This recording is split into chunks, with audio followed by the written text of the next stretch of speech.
لله رب العالمين والصلاة والسلام على رسوله محمد وعلى آله وأصحابه أجمعين أما بعد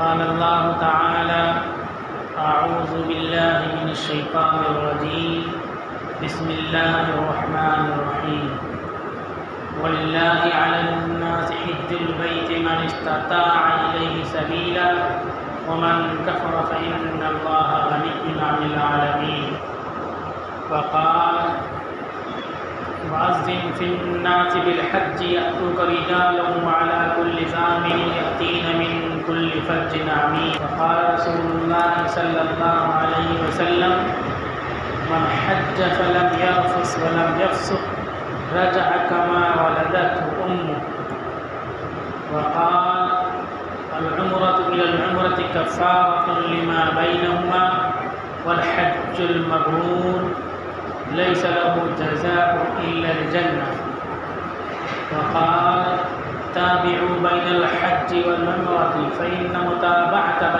بينهما تنفي الفقر والذنوب كما ينفي الكير الخبث الحديد وقال من لم يمنعه من الحج حاجة ظاهرة أو سلطان جائر أو مرض حابس فمات ولم يحج فليمت إن شاء يهوديا وإن شاء نصرانيا وقال من أراد الحج فليتعجل صدق الله العظيم وصدق رسوله النبي الكريم اما بعد معزز سامعین محترم حضرات، عید الفطر کے بعد حج بیت اللہ کی تیاری شروع ہو جاتی ہے اور بہت سے لوگ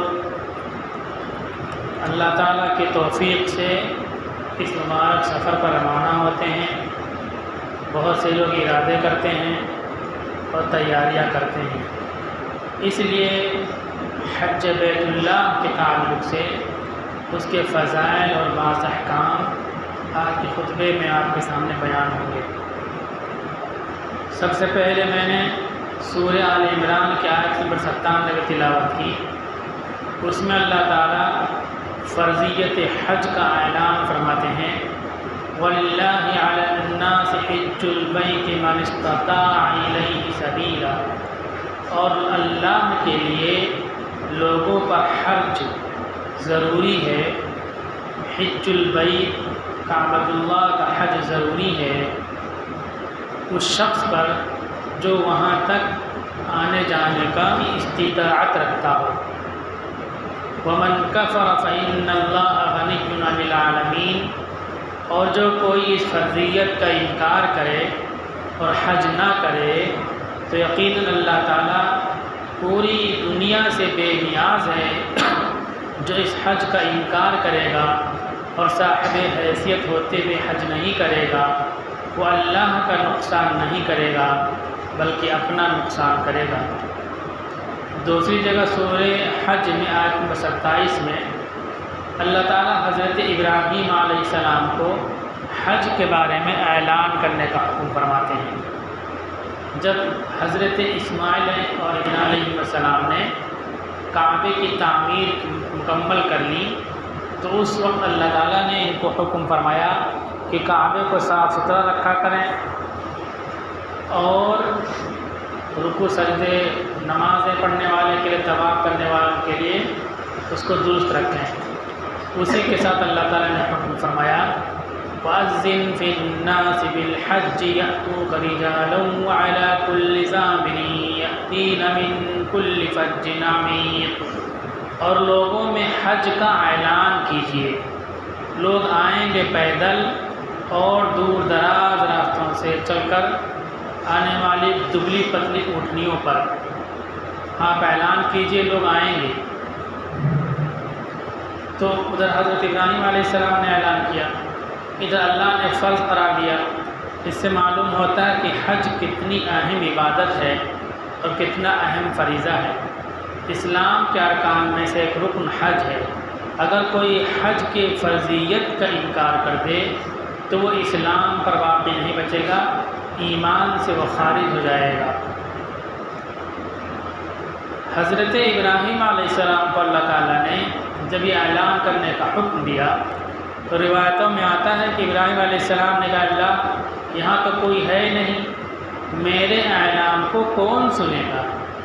اللہ تعالیٰ نے کہا کہ اعلان کرنا تمہارا کام ہے اور اس اعلان کو، اس آواز کو دیگر انسانوں تک پہنچانا ہمارا کام ہے۔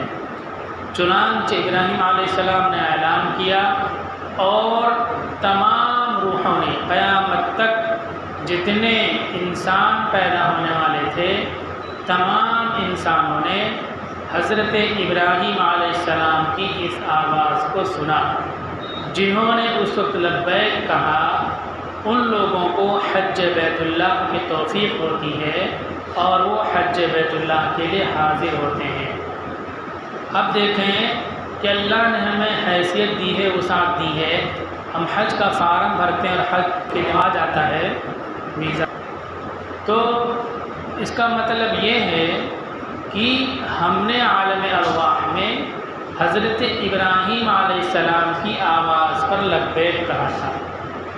کتنی بڑی سعادت ہو گئی کہ نبی نے آواز لگائی، لاکھوں کروڑوں اربوں انسانوں نے سنا، ان اربوں انسانوں میں آپ نے ابراہیم علیہ السلام کی آواز کا لبیک کہی۔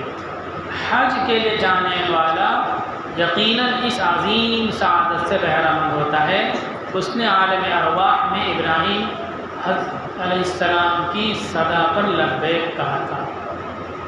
ہمیں اپنے آپ کو اس عظیم سعادت میں شامل کرنے کے لیے حج بیت اللہ کے لیے برابر کوششیں کرتے رہنا چاہیے۔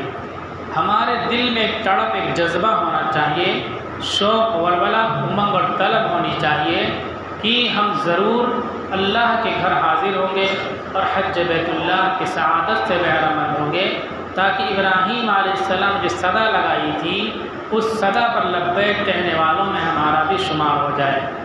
ہر شخص کے اندر طلب، جذبہ، شوق ہونا چاہیے، ہر مسلمان کے اندر۔ ابھی دیکھو معاملات، کاروبار اتنا الجھ گئے لوگ کہ جلدی کسی کی زبان پہ چیز آتی نہیں کہ حج کے لیے کچھ پیسہ اکٹھا کر رہے ہیں۔ پہلے زمانے میں پیسے کی کمی تھی، آمدنی کی کمی تھی اور اخراجات بھی کم تھے، لیکن دشواریاں بہت تھیں۔ لیکن ان دشواریوں کے حالات میں بھی ایسے لوگ تھے جو ایک ایک روپیہ اکٹھا کرتے تھے حج کرنے کے لیے، اور پھر اللہ تعالیٰ کی طرف ان کو توفیق بھی ملتی تھی۔ آج آمدنی بھی زیادہ ہے، وسائل بھی زیادہ ہیں، لیکن ہم غفلت میں مبتلا ہیں۔ ہم سب کے اندر طلب، جذبہ ہونا چاہیے کہ حج بیت اللہ کی سعادت سے بہرہ مند اور محسوس ہو۔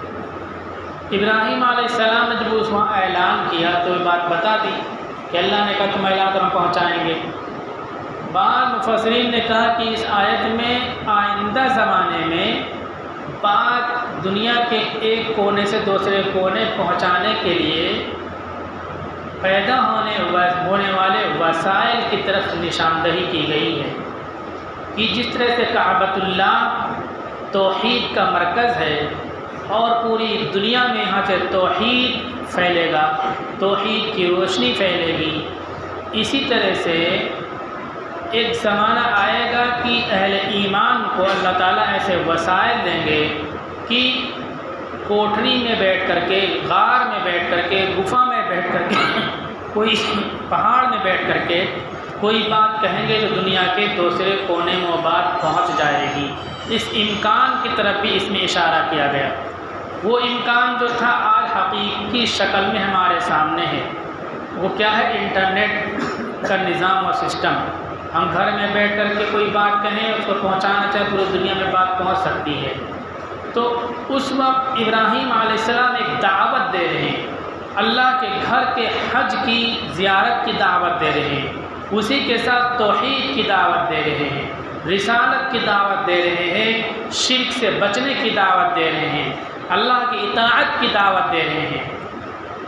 نبی تھے، اللہ کے نبی صلی اللہ علیہ وسلم خاتم النبیین محمد رسول اللہ صلی اللہ علیہ وسلم کے بعد یہ سلسلہ بند ہو گیا۔ آج آپ کی امتی پر یہ ذمہ داری ہے کہ تمام انسانوں کو توحید کی طرف بلائیں، شرک سے روکیں، جنت کا راستہ بتلائیں۔ اللہ نے اس امت کو یہ وسائل دے دیے ہیں، اس لیے ہر مسلمان کو دعوت کا کام بھی بڑے ہی بہت ہی چستی اور تیقظ کے ساتھ ضرور کرنا چاہیے۔ حج کے سلسلے میں اللہ تعالیٰ کہتے ہیں وَلِلَّهِ، اللہ کے لیے حج ہو۔ حج میں کوئی دوسرا مقصد نہ ہو، نام و نمود شہرت طلبی نہ ہو، بلکہ اللہ کی رضا کے لیے حج کریں۔ جو طاقت رکھتا ہے وہاں آنے جانے کے اخراجات کی، وہ اس پر حج فرض ہے۔ تو ہم حج بیت اللہ کے لیے حوصلہ رکھیں، ہمت کریں، کوشش کریں، اللہ کی رضا کے لیے، نام و نمود کے لیے نہیں۔ اب حدیثوں میں بھی بے شمار فضیلتیں حاجی کی آئی ہیں۔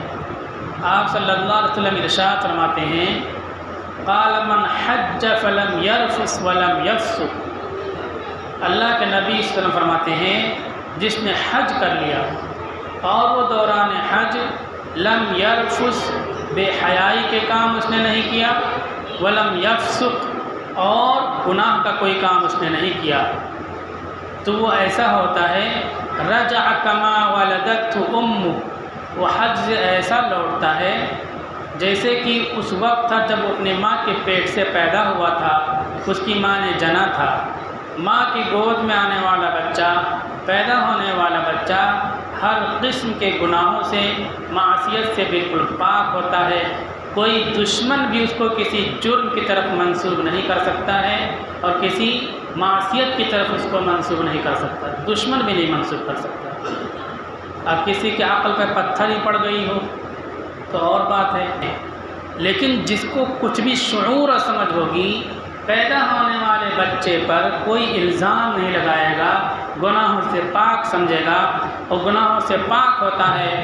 اللہ کے نبی صلی اللہ علیہ وسلم ارشاد فرماتے ہیں کہ جو اللہ کی رضا کے لیے، اللہ کی خوشنودی کے لیے حج بیت اللہ کی سعادت سے بہرہ مند ہوتا ہے اور آداب کی رعایت کرتا ہے۔ آداب میں سب سے بڑی بات بے حیائی اور گناہ کے کاموں سے اپنے آپ کو بچانا ہے۔ اس طرح سے بے حیائی گناہوں کے کام سے بچ کر کے حج کرتا ہے تو وہ اس بچے کی طرح ہو جاتا جس کو اس کی ماں نے جنا۔ بخاری حدیث نمبر 1723۔ دشمن بھی اس کو کسی جرم سے منسوب نہیں کر سکتا ہے اور کسی جرم کا انتساب نہیں کر سکتا۔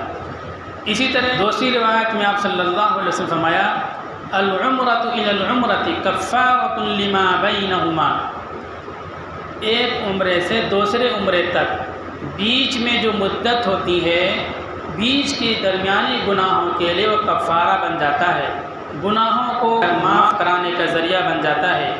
والحج المبرور لیس له جزاء الا الجنہ، اور حج مبرور اس کا بدلہ صرف اور صرف جنت ہے، جنت کے علاوہ کوئی دوسرا بدلہ نہیں ہے، اور جنت میں تمام نعمتیں، تمام سہولیات اور آسائشیں اس کو حاصل ہوں گی۔ بخاری شریف حدیث نمبر 1683۔ پھر آپ صلی اللہ علیہ وسلم فرماتے ہیں قال تابعوا بین الحج والعمرۃ، حج اور عمرہ ایک ساتھ میں کرو، لگاتار کرو۔ فإن متابعة بينهما تنفي الفقر والذنوب كما ينفي الكير خبث الحديد، رواه احمد، حدیث نمبر 15732۔ آپ فرماتے ہیں کہ حج اور عمرہ کو ایک ساتھ میں کرو، کیونکہ ایک ساتھ میں حج اور عمرہ کرنے سے غریبی اور گناہ دور ہو جاتے ہیں، غریبی بھی ختم ہوگی اور گناہ بھی ختم ہوں گے۔ جیسے کہ بھٹی لوہے کی زنگ کو اور خراب اجزاء کو ختم کر دیتی ہے، اسی طرح سے حج اور عمرہ ایک ساتھ میں کریں گے تو غریبی بھی دور ہوگی اور گناہ بھی ختم ہو جائیں گے۔ شرط یہ کہ اللہ کی رضا کے لیے کیا جائے، نام و نمود کے لیے کیا جائے، اور آداب کی رعایت کے ساتھ گناہ بے حیائی سے بچ کر کے کیا جائے۔ یہ ابو داؤد میں بھی حدیث ہے اور سیاح کی دوسری کتابوں میں حدیث ہے۔ تو حج اور عمرہ ساتھ میں کرنے کے نتیجے میں سب سے بڑی چیز جو ہم کو حاصل ہوتی ہے مغفرت، گناہوں کی معافی اور آخرت میں جنت، یہ بڑی چیز ہمارے لیے ہے۔ لیکن دنیاوی چیز بھی ہم کو حاصل ہوتی ہے، غریبی ختم ہوتی ہے، مفلسی ختم ہوتی ہے، روزی میں فراخی حاصل ہوتی ہے۔ تو اللہ کے نبی فرماتے ہیں کہ اس طرح حج اور عمرہ لگاتار کرنے سے گناہ بھی معاف ہوتے ہیں اور روزی میں فراخی بھی پیدا ہوتی ہے۔ اس لیے بھی ہم سب کو کوشش کرنی چاہیے کہ ہمارے گناہ معاف ہوں، آخرت میں جنت ہمارے لیے ریزرو ہو جائے اور اسی طرح ہماری غریبی بھی دور ہو جائے۔ یہ تو فضیلتیں ہو گئیں، لیکن اگر صاحب وسعت اور صاحب حیثیت ہوتے ہوئے بھی ہم نے حج نہیں کیا تو کیا ہوا؟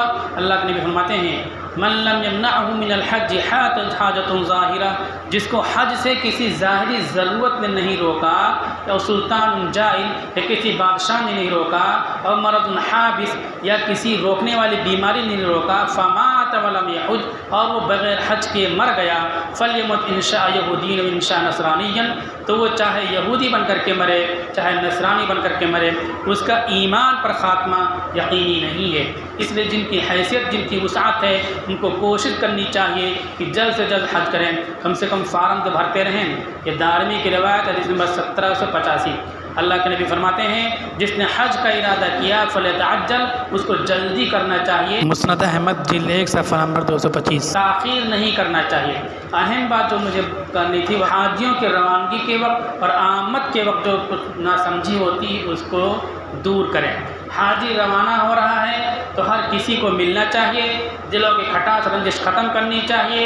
وہ اللہ کے نبی کا مہمان ہوتا ہے، اللہ کے گھر کا مہمان ہوتا ہے، یہ حدیث میں ہے۔ اس کی دعائیں قبول ہوتی ہیں، اس کا توبہ استغفار قبول ہوتا ہے۔ اس لیے کوئی من موٹاؤ ہو گیا تو اس کو دور کر کے ملنا چاہیے اور دعا کی درخواست کرنی چاہیے، اس کے ذریعے سے روز اقدس سے سلام بھیجنا چاہیے۔ یہ کام کرنے کے ہیں۔ ہار مالا جو پہناتے ہیں، آپ دیکھیے کوئی بھی 2 منٹ سے زیادہ ہار مالا نہیں پہنے رہتا ہے، فوراً پھینک دیتے ہیں۔ 1 روپیہ بھی پھینک دینا شریعت میں گناہ ہے۔ تو اس طرح سے کروڑ روپیہ صرف ایم پی کی 1 سال کی رپورٹ ہے، کئی کروڑ روپیہ صرف ہار مالے میں چلے جاتے ہیں۔ یہ سب نہیں کرنا چاہیے۔ لمبی لمبی دعوتیں ہوتی ہیں، یہ سب بھی نہیں کرنا چاہیے۔ کھانا کھلانے سے دلوں کی کھٹاس رنجش ختم ہوتی ہے، لیکن لمبے لمبے پروگرام نہیں ہونے چاہیے۔ عمرہ لوگ کرتے ہیں ماشاءاللہ، چونکہ حج کے پرمیشن نہیں آتا تو ایک عمرہ کے پیچھے کم سے کم 4 عمرے کا پیسہ لوگ خرچ کرتے ہیں۔ یہ بہت بڑی ناسمجھی ہے۔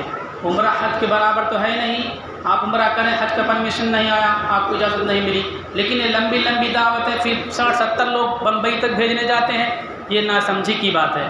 ایک مرتبہ پچھلے سال شارجہ کو بیٹھا تھا اجین میں، تو 60-70 لوگ اسٹیشن میں بیٹھے ہوئے تھے عمرہ کے لیے بمبئی بھیجنے جانے کے لیے۔ تو انہوں نے بتایا کہ ہمارا عمرہ کے لیے 8-10 لوگوں کا فلاں نے پیسہ لیا تھا اور وہ بھگ گیا، اور آج کی تاریخ بتایا تو ریزرویشن تھا ہم لوگوں کا اور عمرہ کا آیا نہیں، ہم لوگ بھیجنے جاتے بمبئی 60-70 لوگ۔ تو ہم نے کہا تو غلط کیا اس نے، لیکن ہمارے ساتھ دوسرے تھے تو ہم نے ان سے کہا ایسے اور 8-10 مرتبہ ہو جائے تو بمبئی بھیجنے کا جو ماحول چل پڑا ہے عقل ٹھکانے سے کی آ جائے گی۔ 70 لوگ تھے، بمبئی کا ٹکٹ تھا عمرہ کے لیے بھیجنے کے لیے، عمرہ کا ٹکٹ نہیں تھا ان کے پاس۔ یہ سب ناسمجھی کی بات ہے۔ ایسے پیسہ پھونکنے سے شریعت منع کرتی ہے۔